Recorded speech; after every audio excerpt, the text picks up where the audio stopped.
The bank manager didn't just reject the check. She ripped it into pieces in front of everyone. Tiny scraps of $5 million floated through the air like broken dreams, and every person standing in the crowded lobby watched a tired black single father lower his eyes, as if he had spent a lifetime preparing for moments exactly like this. He never shouted. He never argued. He simply held his young daughter's trembling hand, while people whispered and stared.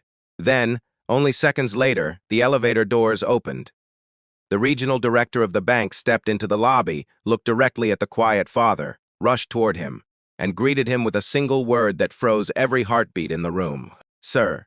In that instant, the room became painfully silent, and the people who had laughed only moments before suddenly realized they had witnessed something far greater than a banking mistake.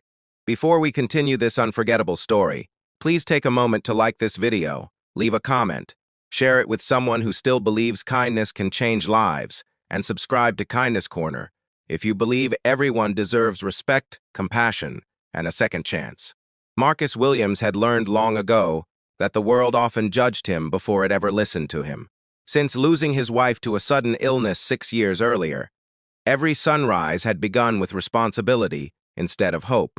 He worked long nights repairing industrial machinery, came home before dawn, packed lunches, braided his daughter Ava's hair despite never quite mastering it, helped with homework, cooked dinner, washed clothes, and somehow still found enough energy to smile whenever Ava looked his way.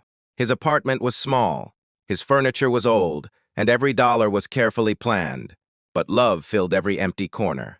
Ava never complained about wearing second-hand shoes because she knew her father always made sure she had books for school.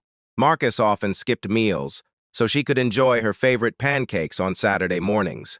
The neighbors admired him quietly, but admiration never paid bills, and dignity never seemed to impress strangers.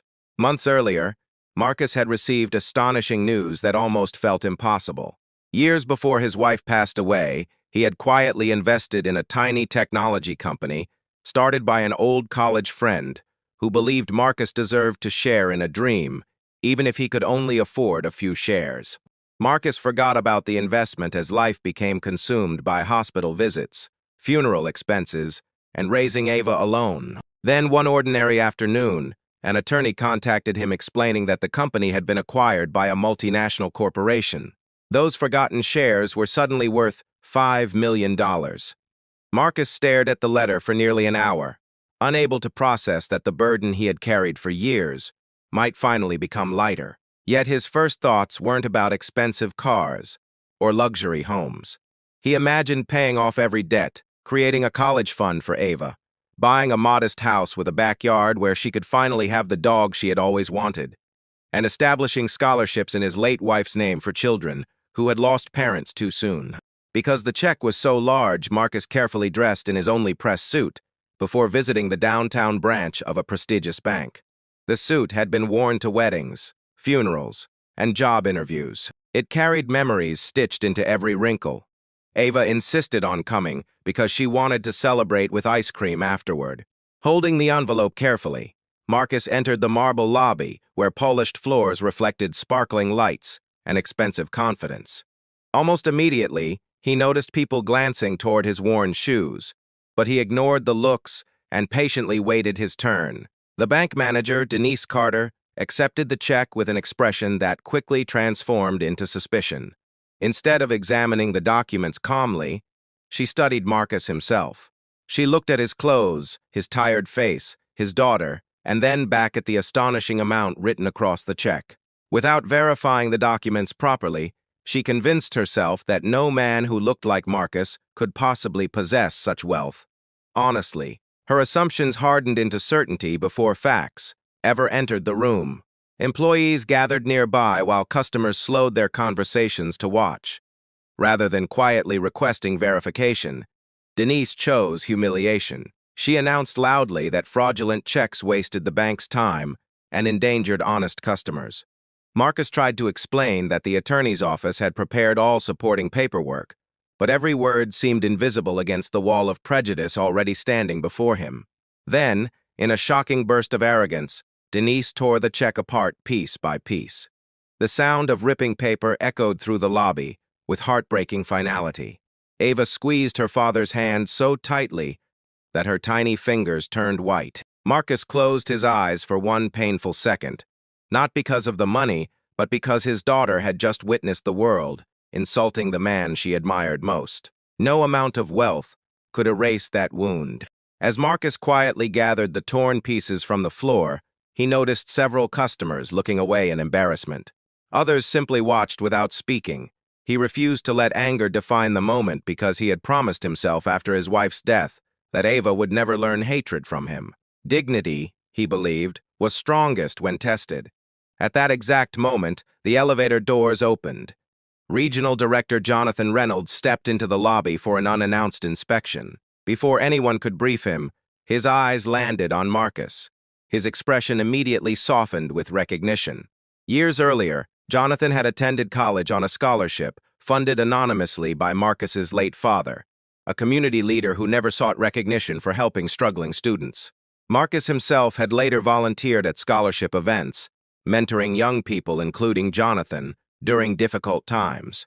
Jonathan hurried across the lobby, ignored every executive protocol, and warmly greeted Marcus with visible respect, calling him sir before asking why he was standing among torn pieces of paper. The silence that followed felt almost unbearable. Employees exchanged frightened looks while Denise struggled to understand what was happening.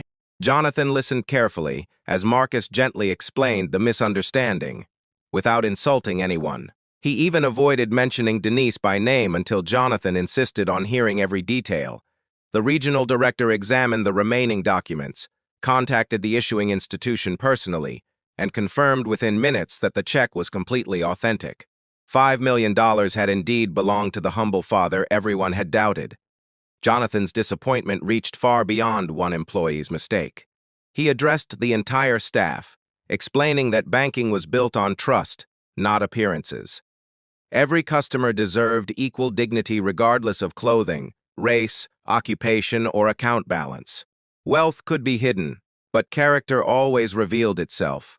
The real failure, he explained, wasn't procedural. It was moral. Denise stood frozen as the consequences of her actions settled upon her heart. She had destroyed a legitimate financial instrument, publicly humiliated an innocent customer, and, worst of all, shown a little girl that prejudice could wear a professional smile. Tears slowly filled her eyes as she realized she had judged a man whose quiet integrity far exceeded her own authority. Marcus never demanded revenge. When offered compensation beyond replacing the check, he politely declined. He accepted only what was necessary to process the transaction, and quietly requested that any additional compensation instead be donated to financial education programs serving underprivileged families. Jonathan, deeply moved, agreed immediately and later expanded the initiative across multiple branches. News of the incident spread throughout the city, but Marcus refused television interviews celebrating himself. Instead, he spent the following months transforming lives. He purchased a comfortable home where Ava finally had her long-awaited backyard. He established the Grace Williams Foundation in memory of his wife, providing emergency assistance to single parents facing impossible choices between rent, food, and medicine. He funded scholarships, repaired community centers, and created mentorship programs for children growing up without one parent. Every dollar carried purpose because Marcus remembered exactly what it felt like to count every penny. Denise also changed. Rather than allowing shame to destroy her, she accepted responsibility completely. She volunteered with community organizations, attended bias awareness training, and spent years rebuilding trust through genuine service. She often admitted that the greatest lesson of her career came not from a seminar or textbook, but from the grace of a man she had deeply wronged. Years later, Ava would tell friends that the richest moment of her father's life wasn't when the money arrived. It was when he chose kindness, after being humiliated. She learned that real strength isn't measured by how loudly someone can fight back, but by how faithfully they hold on to compassion when the world gives them every excuse to let it go. If this story has touched your heart even a little, please take a moment to write the word kindness in the comments below. Your single word may encourage someone else who desperately needs hope today. As this story comes to an end, remember that every person you pass is carrying a story you cannot see.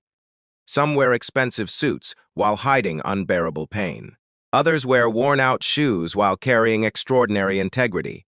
Respect should never depend on appearances because the greatest treasures are often hidden beneath ordinary lives.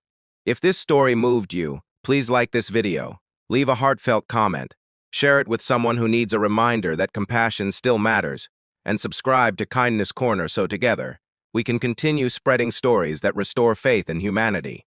Sometimes one act of respect changes a life, but one act of kindness can change generations. And perhaps the next person the world overlooks will be someone whose quiet courage has the power to inspire us all.